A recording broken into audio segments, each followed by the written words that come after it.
So the essence of this video is to actually show the quality of fabric we use for the face mask. So this fabric is pure cotton and it is hydrophobic in nature.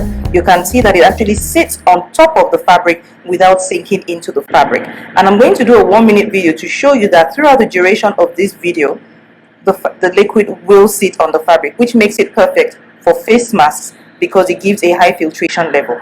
And the beauty behind this is you can see that when I roll this, the liquid actually moves along the fabric without sinking into the fabric, and that really is what we need for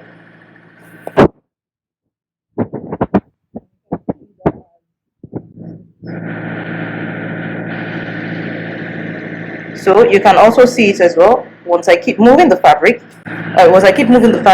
the liquid will sit on top of the fabric, so it gives a high filtration level. And that is why, and we will use 2 layers of this fabric as well as a filter in between. And you can see that this is a 1-minute 9 video and the liquid has not been absorbed by the fabric. So the fabric literally wicks away liquid, making it perfectly hydrophobic.